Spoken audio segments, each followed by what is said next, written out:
Bah! Stream has begun. Actually, I wonder if I can move my microphone. Bah! Is this good? I think so. Maybe if I put it here? No, that isn't very good.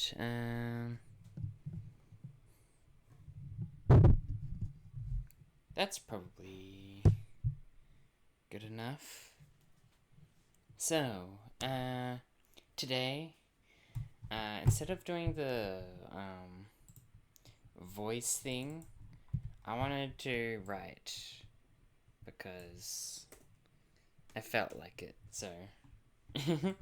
Anyways, today we are writing a part of a project that I've sort of been working on for about 3 years now.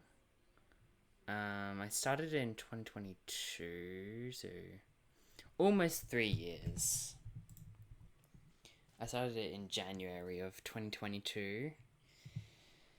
And now I'm still writing. I'm still doing it. And yeah. So yeah, here's the schedule as well. I guess I should put it online, I guess.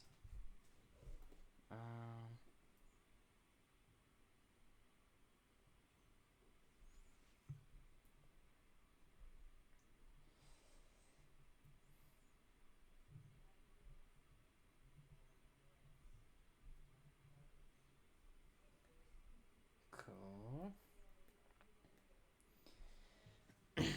And this one, I'll just send some like online stuff, and then I'll talk about it. Um,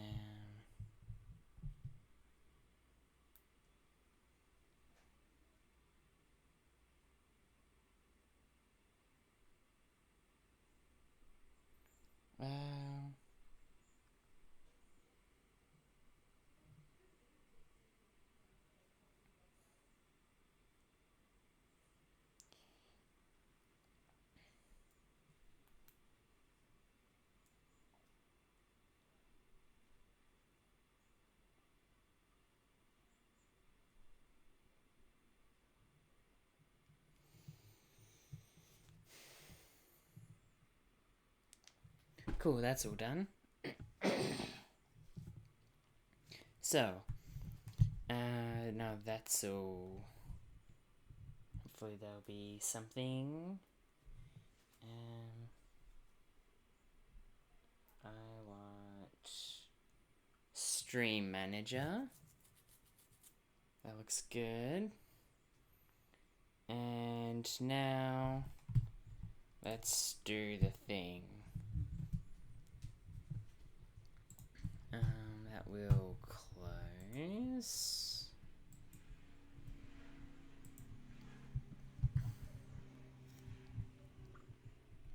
That will close.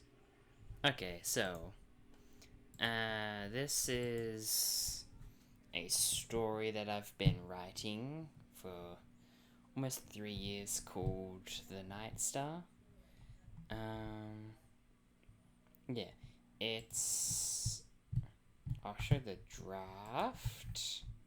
I was just writing this because I was bored. Anyways, so it's about. It's basically about a human called Lance that ends up meeting a vampire called Star, and then they get up to mischief, basically. That's sort of the only way I can describe it. So yeah. I've been writing and rewriting. I've learned a bit about writing in general from this. Uh, so that should be fun. Yeah, and I've learned about, I don't know if there are names for this stuff in like books or whatever. Cause I don't read a lot. I watch more YouTube and like animations and things. Um, and like movies and stuff. So I'm not I'm not used to like reading, but I guess I do more writing than reading, if that makes sense. I've made so many like characters and things.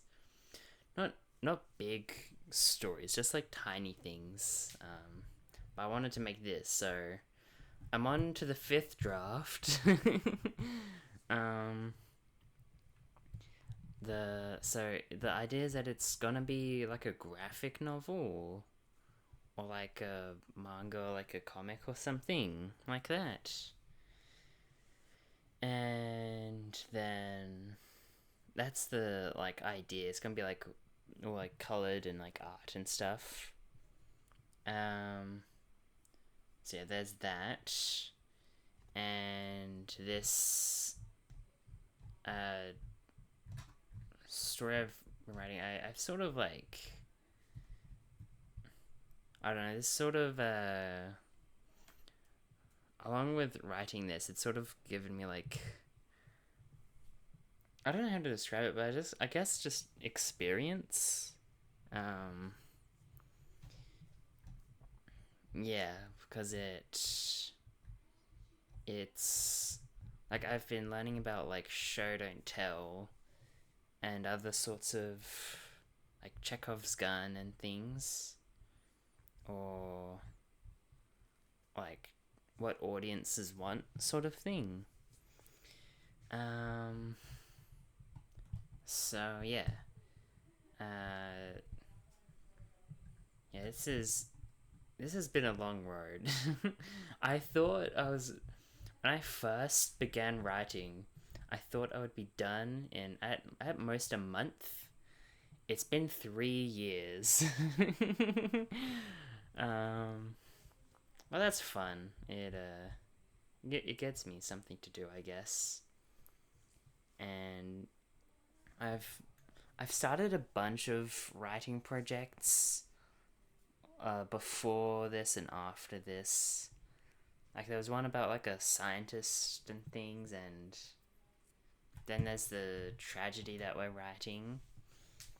Um, and then I also had an idea for like a sci-fi story of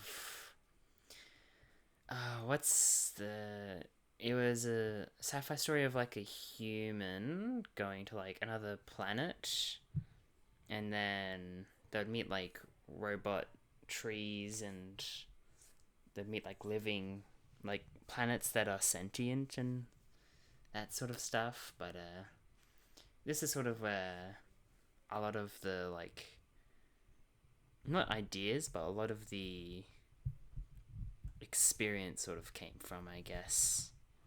I haven't written a lot of other stuff because it's hard to like branch out, but with the tragedy, I find that I feel like it's not that it's similar to this, but that it has maybe similar elements. I don't know. But anyways, that's right. um it's also something I've found is that it's hard to make a character have an arc, because you have to start with,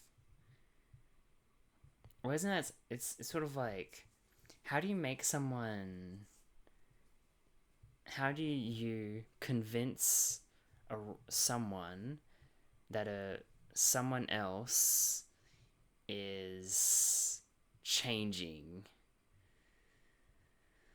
I don't know. um, but anyway, so this is complicated. I guess I'll start from the top though, and we'll work our way down. So it's called the Night Star. This is the fifth draft, and it's different to the fourth draft. I'm not gonna show it because the introduction is better. There's more introduction, and there's more character. So I've slowly been adding and rewriting from all five drafts. Technically six. So I started before on the first draft. I wrote words down. Well, actually, before all that, I watched like 3 vampire related movies, and I played like a game with like a vampire in it and stuff, just so that like I could know like what's all like the what is popular, and so that's what started it, because I was bored and I just moved here into my new place, and I didn't know anything, so I was like, I'm just gonna write. I'll make like a fun comic in a month, and then I'll do other stuff. 3 years later, I'm still doing it. Anyway, so that was the start. And so I would write about a page. I'd write like a chapter on my Samsung Notepad folder, and then I would draw it in a comic form, and then I would write the next chapter and do the same thing over and over for like, it was like 3 months, 2 months, on and off for 2 months, something like that. And then after that was the second draft, where I added color and other stuff to the first draft, and I used rulers and things. And then the third draft was when I completely redesigned everything. So the third draft was after the second draft was fully completed, I took to using, because before I was using like textbooks and things to like make it just so that I could like have it written down. I should add background music.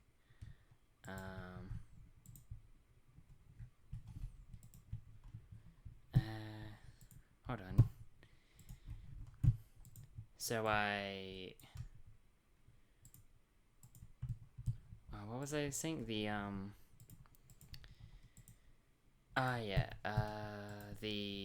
having. So for the third draft, instead of using textbooks and things, I wrote it all on like blank pages, and I wrote it all on blank pages, and I used like a binder folder, so that way I could like scan it in the photocopier easier. And from then let's get.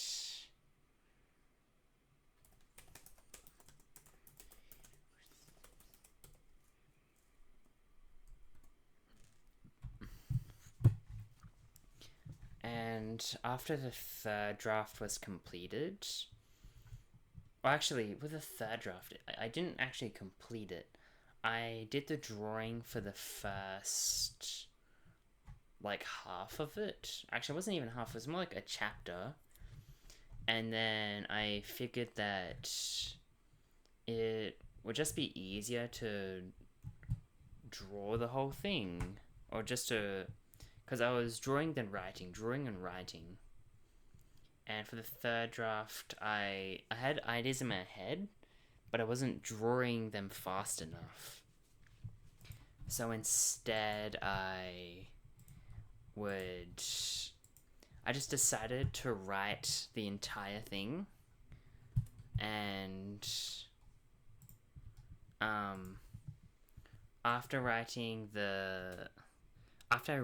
written the whole thing down, for the fourth draft, I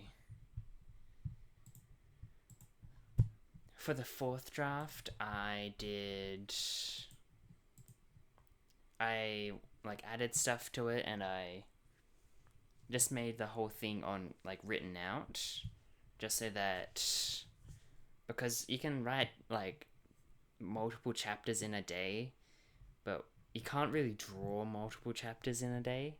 At most you can draw one, but with all the coloring and the shapes and everything that I had to draw, yeah, because I was doing everything by myself, having just writing it out was much faster than the other option, which was drawing. Drawing takes so long. That's sort of part of it. Yeah. Oh, I should open this. Okay, I think that's all good.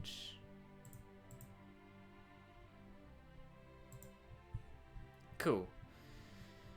So then, while I was writing the fourth draft, I realized that, because I skipped doing the introduction, because I always find introductions are like the hardest part, because it's like, how do you get it moving? Once it's moving, it goes smooth, but it's just that like first big push you need. And so I began rewriting the introduction, but I realized that writing the introduction meant that it basically like snowballed into everything else had to change because of how I wrote the introduction. And so I basically just had to like start over at draft 5 because I couldn't complete draft 4. And now we're up to here. I've given up putting chapter numbers because it's more of a feeling. But anyway, so I've gotten like 20 pages basically, and even in this, I'm rewriting the introduction more because I felt that there's a part of it that I wanted to change, and then because I wanted to change that, it meant that another part was inconsistent, so that had to change. It just kept going down and down and down and down. And so that's a reason why writing is hard. And in like movies and other sorts of thing, it's a smart idea to like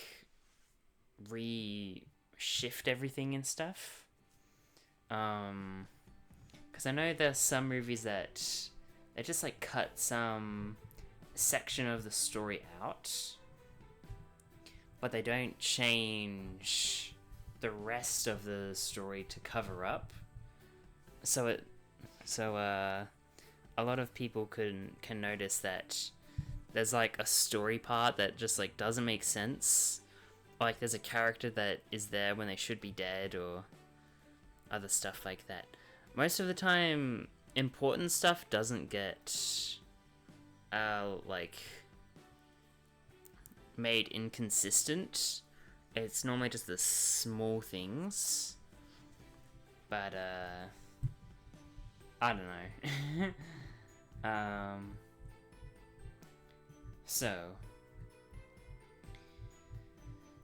I guess that's the story behind the draft. And yeah, so that's where all the drafts come from. So a lot of this will not make sense because you don't have any of the context.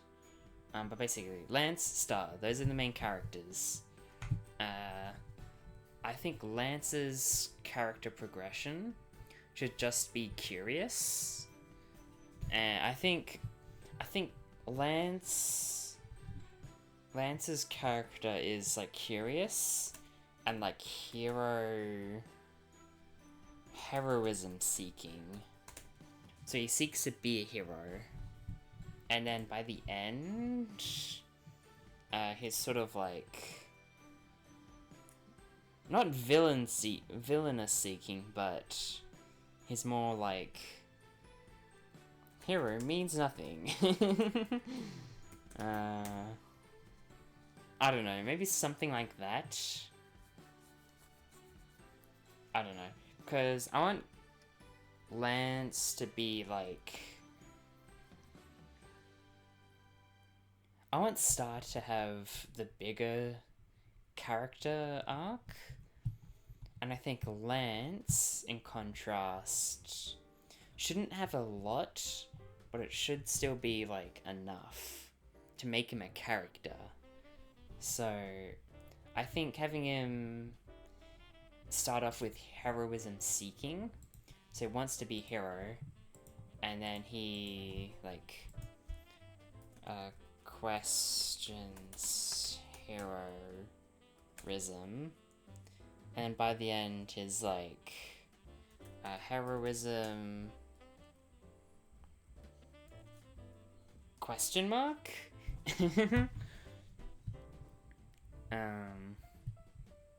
Because he's basically like, I sort of think he's sort of like a mix between like Link from Zelda and like, I guess Morty from Rick and Morty. He's sort of, to me, he's sort of like that mix. And then there's Star, who's, I don't know, I think Star's just a completely original character. I just thought of like, what's a vampire? It's like this stuff. To me, a vampire is this stuff. I just made her that. So she isn't really based off anyone, but more so like a vampire mythology, sort of. And so I think she starts off with self-serving. She's very self-serving because like her character is like, she's lived alone for 1,000 years or whatever, and then she needs to learn to be sacrificing, so the opposite of self-serving, and then by the end she finds a balance. I think that's a pretty good character, or maybe because Star might need something else, because since she is such an old, in like lore, she's such an old character, so it's hard for her to have like, and I want her to be super old because I think it would just be funnier. But it means that her character, like if she had a problem, she had like 1,000 years to fix it, so she doesn't really have a problem anymore. This is sort of the only thing I can think of. And also maybe like killing is wrong, but I don't know. Especially since they both kill things. Star might just do it more, but still. So I think also Star, to go with the curious, I think Star is more like finds joy and middle is finds joy. So she's an optimist, while Lance is just curious.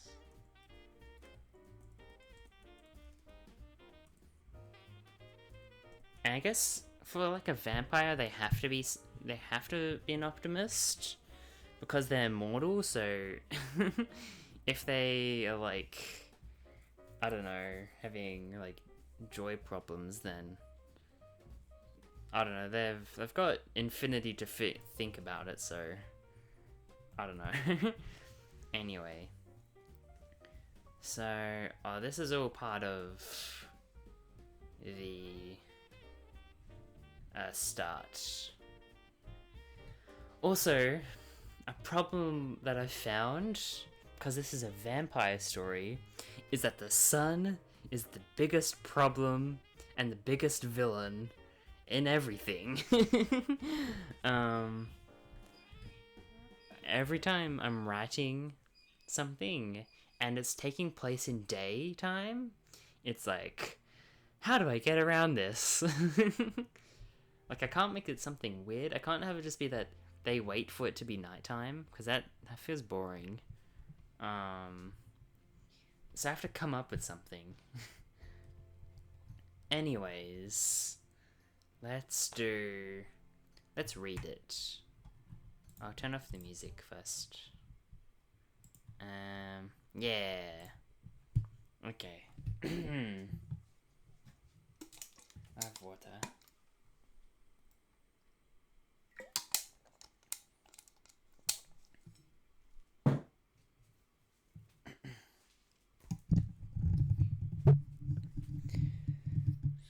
Okay, I'll read it until the part that I want to update.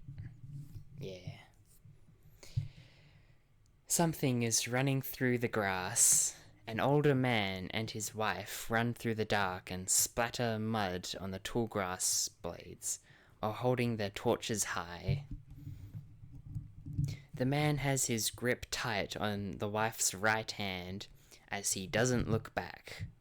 The wife is holding on to her dear husband as she tires.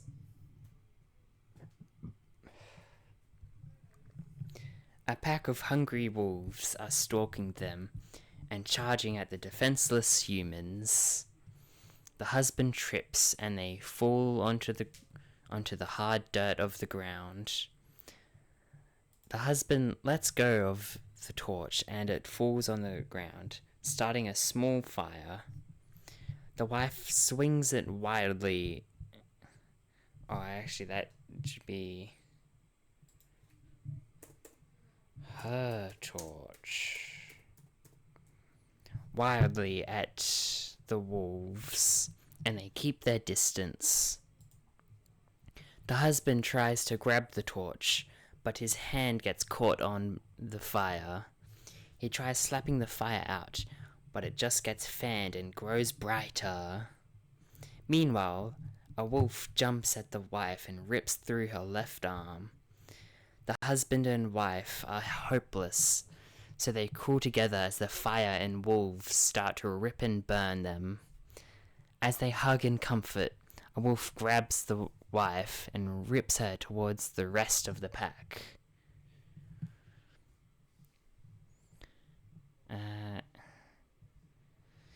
Just as the wife is about to be mauled, the wolves get distracted by the scream of a banshee. Suddenly, the fires get put out, and the wolves get flung back into the darkness. The wolves start to get back into action, but they get sliced through by some shadow. The husband calls for his wife. Marcel, come to me. Marcel follows the embers and reaches her husband. What is happening, Robert? Robert replies, I don't know. They hear a hissing sound shortly followed by a thud. Suddenly, they see an ember shoot into the grass and spark a fire that shows the area much clearer. The couple look around and see a girl standing over the body of a wolf. She has long black hair that goes over her right shoulder.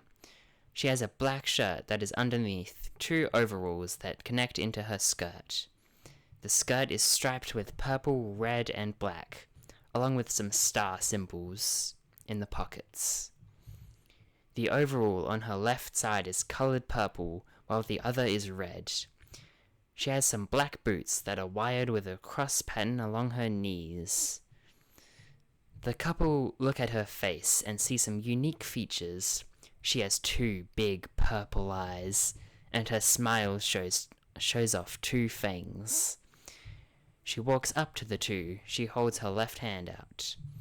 Marcel is about to reach forward, but the coldness of the new lady rushes up Marcel's skin. She grabs Robert, then runs away. The lady sighs. Of course. She sprouts 4 big orange wings and flies towards the couple. So that's the start. I wanted to add lots of descriptive words and stuff. Anyways, time passes. A stone structure rests molding in the forest. The sunlight covers the structure in a holy glow. A pencil marks the structure on a map. A boy looks at the magnificence of the ancient ruin. He smiles and runs inside. He gazes upon the interior and finds that the inside has been emptied many years ago. He finds a secret room and pushes the door open to see a library. The boy reads the titles: Humans and Behavior, Eternal Galaxies, Aerodynamics, Gravity, Magnetism, Physics and Magic. The boy finds one book, smaller than small. He opens it carefully, but the pages seem to be in pristine condition. The book contains diagrams of things called atoms and protons. His mind blanked, so he put the book back. He finds another book, though. Growth Potions. He sits on the floor and reads it through. The book, titled Growth Potions, was a catalogue of different types of potions that can be used to make things grow faster or slower or not at all. There were footnotes and clauses addressing contamination and problems that can arise. He reads for so long that the night begins to rise. He places the book into his bag, then walks outside to close the secret door. The boy walks up some stairs, then finds a broken telescope pointed at the night sky. He puts his right eye up to the broken glass and sees the regular splatter of stars at the night's core. The boy yawns as he notices how dark it is. He continues looking through the telescope, but zooms it out to see a wider view of the sky. As he's looking at the area, he sees some stars blip in and out, almost like something is turning them off and on again. He tries looking closer, but starts to cough. He walks around a bit more to find a tattered carpet on the floor. He lies down on it and goes to sleep. So that's sort of the start of it, I guess. Morning. The boy emerges from the forest and arrives outside a village. Some kids are playing with wooden swords, and the blacksmith is working on some metal. One of the kids is a boy in a blue shirt and brown shorts, while the other is a girl in a green shirt and orange overalls. The blue boy runs to the fence of the fighting area. "Hi, Lance!" he calls out. Lance replies, "Hi, Ben. Nyla." He takes a crystal out of his bag and gives it to Ben. "Check this out. It was glowing inside one of the caves." Ben gasped. "Whoa!" Nyla asked, "That's cool."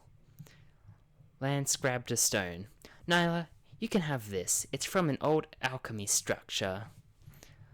Lance leaves them and goes into the village. People are setting up the monthly festival. There are stands where music and food will be made. Some farm animals are being moved to their respective stations. It's all exciting. Lance finds a wrinkly old lady. She has a pink dress with flower patterns on it and big white hair. She holds a walking stick with her right hand and some small glasses. She's talking to some farmers as Lance approaches her. Lance calls her. "Hi, Miss Rose. I've got some stuff to sell." Miss Rose presses her glasses up her nose before focusing on Lance. "Ah, Lance, place it in here." She presents a wooden crate to Lance. He puts a bunch of crystals and other junk in it. Lance holds the growth book out before realizing it might be too important. "Actually," he withdraws from Miss Rose. "I'll give this to the library." Miss Rose nods in agreement. "Okay, Lance." Lance leaves Miss Rose and approaches the library. Some kids are reading a few picture books out the front. One of the kids laughs at the other's book, then runs up to Lance. "Lance, look!" Lance stopped to see what the kids wanted. "Hello, Sammy. What is it?" Sammy showed one of the words to Lance. "This says arachnophobia." Lance laughed and pat Sammy on the head. "You did it. Keep this up and you'll be a scholar." Sammy's green eyes grew wide and they ran in a circle. "Scholar, scholar, scholar." Their friend called out, "Hey, when is the next lesson?" Lance looked at his journal. Considering the festival is soon, I'll have it on next Wednesday." Lance remembered the book in his possession. "Sorry, I have to see Mr. Ollison." The kids sang in unison, "Bye, Lance." Lance leaves them where they are and enters the library. A lot of townspeople are reading different books, including priests, children, and some people are even writing their own books. Mr. Ollison stands by the reception and is writing in a pamphlet. He stands tall with grey hair and glasses. About Miss Rose's age, he wears a dark green vest and a white undershirt. Mr. Ollison notices Lance come in and waves him over. Lance approaches Mr. Ollison and retrieves the growth potion book. Lance speaks softly. "Hi, Mr. Ollison. I have found this ancient book for you." Mr. Ollison reads over it quickly. As he flips over it, he looks towards Lance. "Where did you find this?" Lance answered him. In some old ruin." Lance looked back at all the other books there. There were other books, but this one seems very useful. Mr. Ollison wrote the name on his pamphlet. "Let's go to the restricted section." Lance follows him to the section locked off with an iron gate. The restricted section is full of special books that are all behind glass cases. Mr. Ollison unlocks one of the empty cases and places the book inside before closing it off. Mr. Ollison looks at Lance. "Thank you for this contribution." Lance laughed it off. "That's all right." Lance then thought back to the other books. "I'm gonna head off now." Lance leaves the library and walks towards the forest to grab a stone and drops it. He then grabs a fallen leaf and drops it. The leaf falls slower than the rock. Lance yawns and begins walking home. So that's, anyways. Lance coughs some more. As he is walking, he sees a lady in a brown paper dress, then continues walking. "Hey, Lance," someone called. Lance yawned. Before turning around to see the paper dress lady. "Hi, Beatrice." Beatrice asked him, "Hey Lance, when will you be heading out again?" Lance was really tired. "Why do you ask?" Beatrice looked at the festival preparations. "Because the festival is tomorrow?" Lance replied, "Oh yeah." He yawns again. "The morning after." "May I leave now?" Beatrice was confused. "Don't you normally leave for the weekends? Why so soon?" Lance is so tired. "Oh, yeah." Beatrice asked, "We're going to run out of ice. Could you at least help us get some more after the festival is over?" Lance nodded. "Sure. Can I go now?" Beatrice was satisfied. "Go on." Lance leaves to go home. Beatrice smirks, then creeps away. Beatrice takes a notepad, then leaves the village. Beatrice sneaks through the forest and arrives at a trapdoor where there were 5 other people waiting for her. Beatrice tells them, J, R, G, N, and K. Let's go. She opens the trapdoor and they climb inside. They walk inside and Beatrice lights all the candles. They walk to a blackboard with some chalk and the notepad. The blackboard has some writing on it. The dragon. The board has some pictures and writing on it. One of a purple shadow, another of the king, another of Miss Rose and Lance. Beatrice addresses the people. Dragon members. They listen to Beatrice's call. It's time to loosen what we've gathered. One of the people raised their hand. Beatrice called them. Yes, Anne? Anne had big, poofy, blonde hair. She wore pink and brown lattice.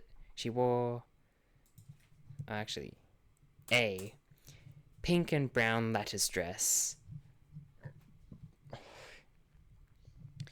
There's a rumor at the capital that someone of high value will be at the festival. Beatrice was intrigued. Great news. She wrote it onto the board. Beatrice re-looked at the purple shadow picture. Does anyone have news on that shadow? Anne continued. No one at the capital has addressed it. Another 2 raised their hand. Beatrice pointed to one of them. K first, then G. K wore black straps around him, and he had curly orange hair. My village, Framho, recently had a search party go into the forest. They'll hopefully find something in a few days. Beatrice pondered. No, they're going to die. G wore peach-colored clothes and a wide-brimmed brown hat. I saw the symbol of hope and chance in the clouds today. Perhaps they won't be appearing? Beatrice felt cautious. Possible. I wouldn't bet on it, though. Beatrice went back on track. Unfortunately, Lance is going to be staying throughout the festival. R raised their hand. We could just kill him, though, couldn't we? Beatrice thought about it. I don't think that would be wise, Beatrice added. He would be able to take us in the forest, and he'll have support in the village. Beatrice snapped her fingers. Got it. Festival begins. And, okay, we have 2 more paragraphs. Lance and Ben walk outside their village home and find many carriages from all over arriving in the village. The people of Framho arrived first. They live in the extreme northeast, on the river bays. They don't seem to wear any shoes, and they have a darker skin tone. Lance and Ben meet with one of the attendants. Lance greets them. Welcome to our unnamed village. How have the rivers been lately? The Framhoan replied. Thank you, the currents have been fortunate. Forgive me, but I must return to my leader. They quickly leave Lance and Ben behind. Ben asked Lance, "What happened?" Lance thought, "Not sure." They saw the other towns also arriving. Suddenly, the people of the capital arrived. There were 4 knights, and they were accompanying the high priest. Lance held Ben as close as he could. The high priest stepped off of the carriage and was followed by the knights.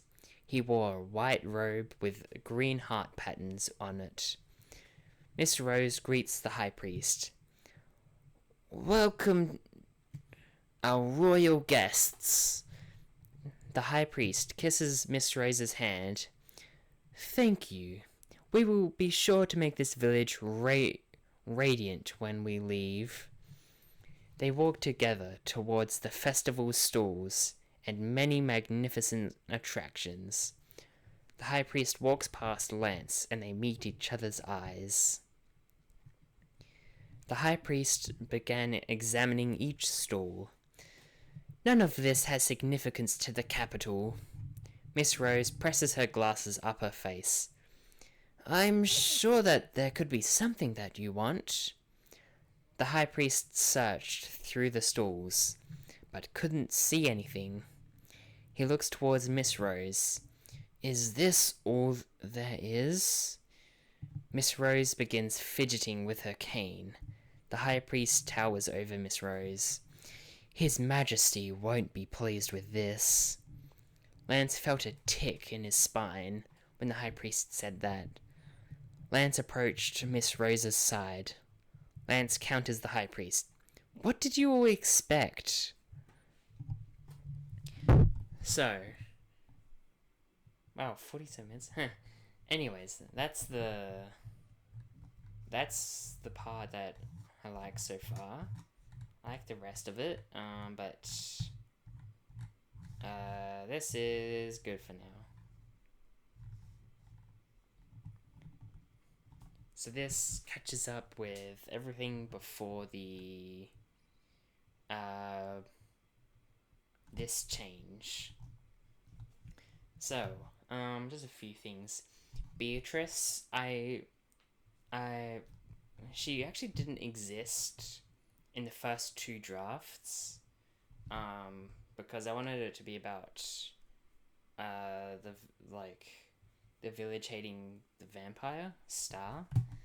But then I was like, then there needs to be a villain, and so that's what I was like. Let's make the dragon, because that sounds cool. They can be like Team Rocket or something. Anyways, I think Beatrice is sort of supposed to be like Azula from Avatar. That's sort of what I think when I think about her. Sort of like she always lies. She's willing to kill people. She always lies. She always manipulates. She's like Azula and Loki. She's a mix between Azula and Loki from Avatar and Marvel. Like, she might not be the buffest or the strongest character, but if she can make all the strong people fight each other, then she doesn't need to be strong. That's sort of what I think when I think of her. And I made Mr. Ollison like an hour ago. Well, the library has always existed. I think since the first draft, maybe, but it has. I thought it was a good place for now. Yeah. Also, I wanted to show that like Lance wants to be a hero, so like he's teaching the kids like English, and he wants to stay by Miss Rose's side. and all that sort of stuff. Also, he's curious, like he tests, like he read the aerodynamics book earlier, so now he's like dropping the rock and the leaf to be like, it's different.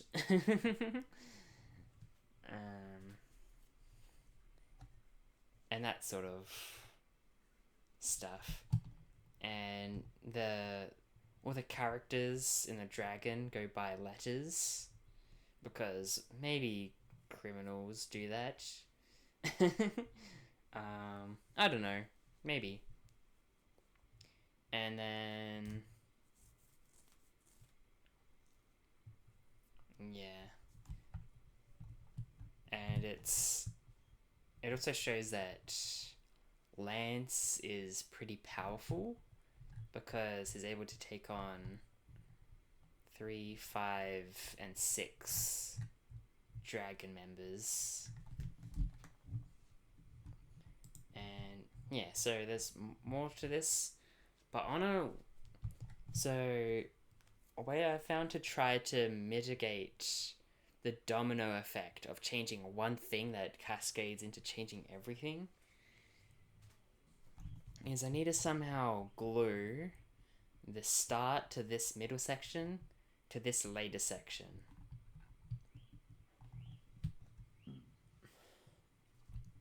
So this paragraph here, it's cut off in time from the rest of it. It's like maybe like half an hour later or whatever. Who knows?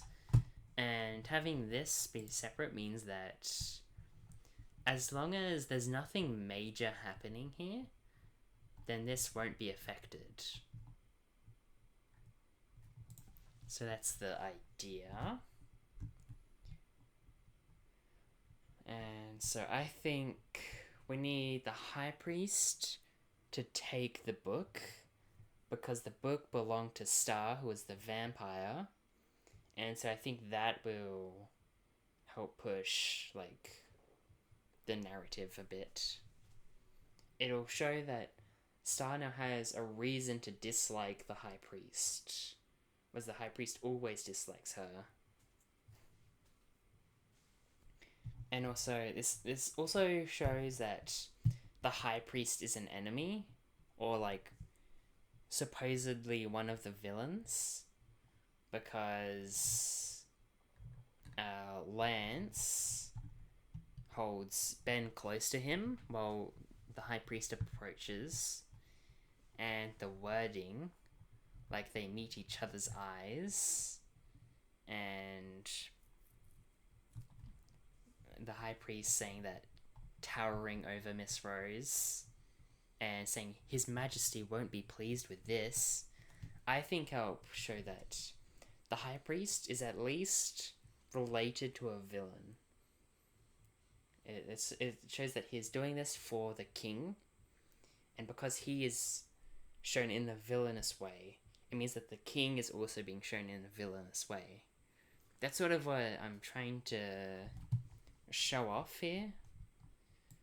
I think it works, but I don't know.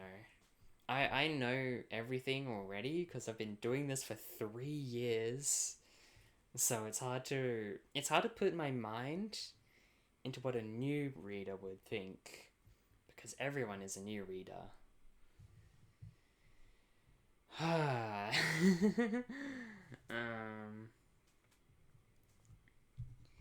But that's just, if I make it more descriptive, then it'll make it easier for new readers.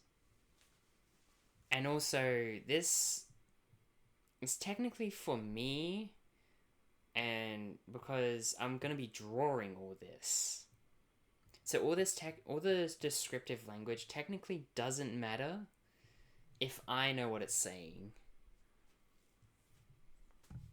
But I think the descriptive language also helps because I could be finishing the 5th draft a year from now, and so having as much description as possible means that I sort of get what I'm saying, and I know like how to write and draw things.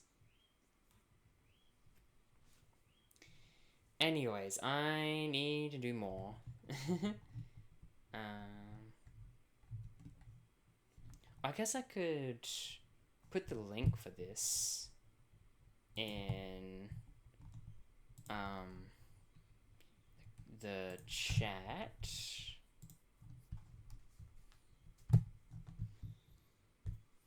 Yeah, I initially began writing this on like my phone notepad, which is a terrible app, by the way, because it's a terrible way to write because the phone keyboard never works.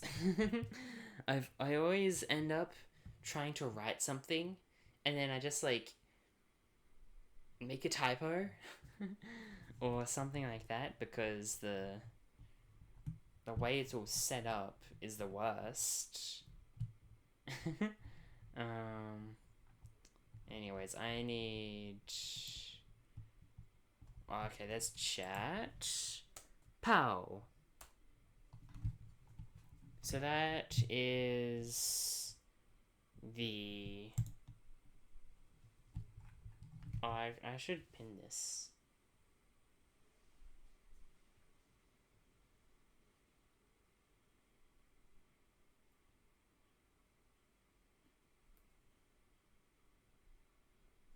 Is there a way to pin it?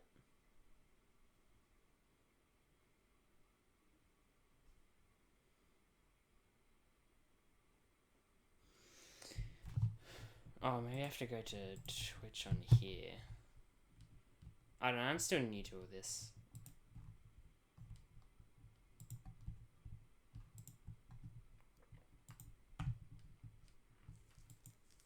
Also, something that this has made me think about, or writing this, I mean, is like in movies and like fight scenes,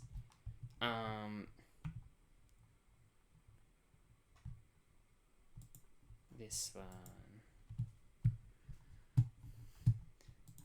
like when a character's in a fight scene and they're supposedly like the best thing ever or whatever, the best like warrior ever, and then they're about to die and get saved by someone else. For me, that feels a bit weird. I don't know. But this is this has been the story so far. I might do a lot of the writing off stream.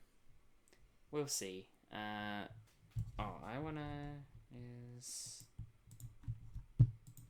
should close there. Yeah, I just wanted to show this off though as something that I've been doing over years.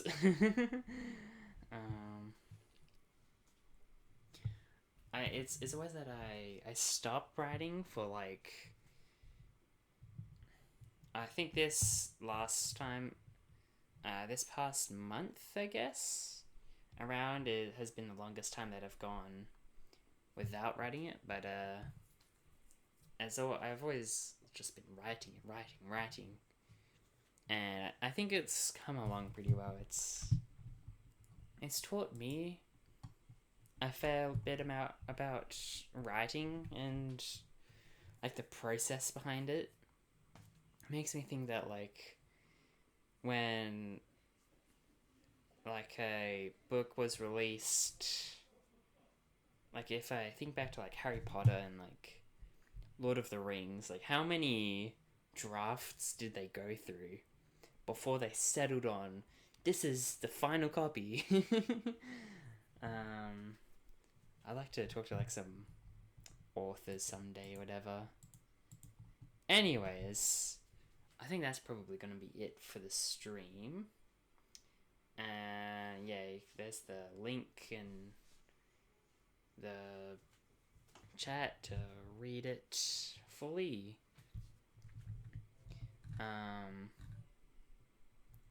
Anyways, a lot of this will need to change because of this. Anyways, this is complicated, and that's probably it. It's been an hour. So that's good for me now. Thanks for watching and listening to my story. Click.